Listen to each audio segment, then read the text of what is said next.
back to my channel. It's me, Janet Ramos. Today, pag-uusapan natin tungkol sa mga... ang video na to ay para sa mga baguhan na mami or sa mga may mga anak na isa pa lang or nagsisimulang or mga bagong mami pa lang po. Pero kung para sa mga mami, pero pwede rin po kayong manood sa mga gustong manood. If you wanna know more, just keep on watching. So, ito po, i-review ko po sa inyo ang tungkol sa milk ng aking anak na Nido 40 Grow.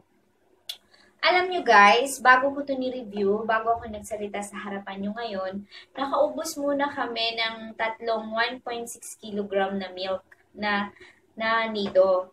Para, pag na-review ko sa inyo, alam ko na maganda siya or hiyang siya sa anak ko. Kasi nakakahiya naman na i-review mo tapos ganito pa lang yung nagamit mo, diba? So, ang gusto ko lang pong malaman ninyo, nakatatlong box na po kami ng 1.6 bago ko siya i-review sa inyo. So, kasi nung una po, ang milk niya is ProMill 3+. ProMill 4 ba yun?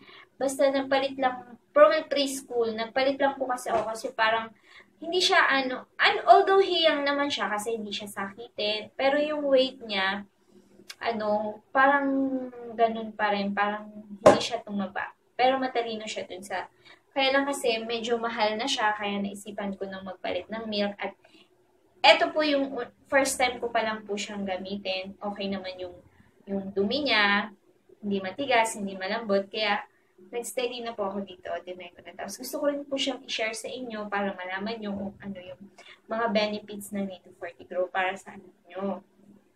Para po to sa mga bagong mami. Okay. Yung anak ko po is 4 years old na. Boy po siya. Tapos yung panganay is 10.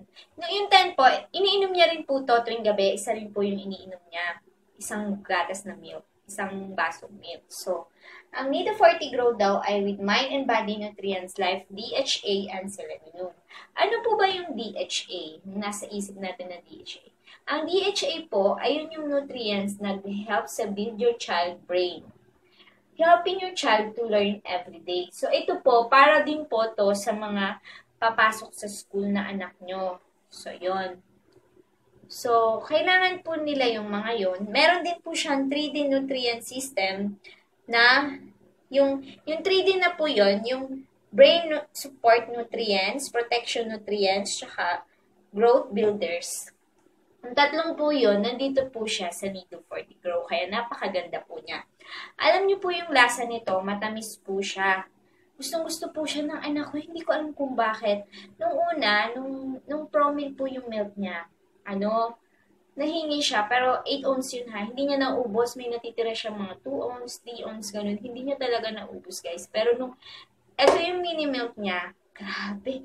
Pagkaubos niya ng isa pa daw siya. Kaya yung weight niya ngayon, nag-iba, parang tumaba siya. Tsaka naging mabibulalo siya, guys. Kaya nire-recommend ko talaga to sa inyo. Kaya hindi siya nakakahiyang i-recommend sa inyong mga bagong mami na ito ay okay. Actually, nakaano na nga kami, may bago na naman binili yung asawa ko, kaya nilakihan niya na. Ito yun, no? Ito. 2.7 45 powdered milk. 2.7 kg. Ang price po nito is 1,265. Ito naman po, itong 370 grams, ang price po nito is 185. Sa Mercury po kayo bumili kasi, sa Mercury po mas mura po sila ng 4 pesos sa lahat ng brand ng milk. Kasi, kaya ako, sa Mercury lang po talaga ako bumibili ng milk. Sa Pure Gold, medyo mababa, pero mas mababa sa Mercury. Sa Super 8, mababa din, pero mas mababa talaga sa Mercury. Hindi naman ito yung smallest size nila. Meron din po silang smallest size. 90 lang po yata yun, 90 pesos. Yung trial pack lang po nila. Kaya kung hindi hiyang sa anak nyo, yung maliit lang po muna bilhin nyo. Kaya namin to nabili kasi nakaubos na kami ng 1.6 na tatlo. Ibig sabihin hiyang po siya. Tapos yung 1.2 po nitong Nido ay naghahalaga ng 1.2 kilograms, 525. Tapos yung 1.6 po, 745. Bali, iniinom din po to ng anak ko sa gabi, yung panganay. Ang sabi niya sa akin, Mami, kapag itong milk na to iniinom ko, dire-diretso daw yung tulog niya, guys. Grabe. Hindi siya nagigising dire-diretso, basta uminom siya ng isang baso nito.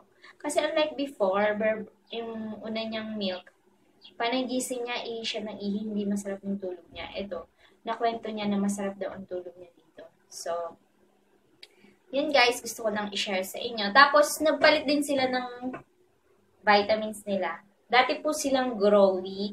Kaya lang kasi payat din sila doon sa Growy. Ito na lang yung inano ko. Nakatatlo din po kaming box nito. Meron po silang 120 ml tsaka isang 60 ml. Oh, yun. Ito po is nagkakahalaga ng 109 sa Mercury. Ano po siya, meron po siyang less 10 pesos. Kaya naging, ano na lang siya, 99? Gusto mga ganun.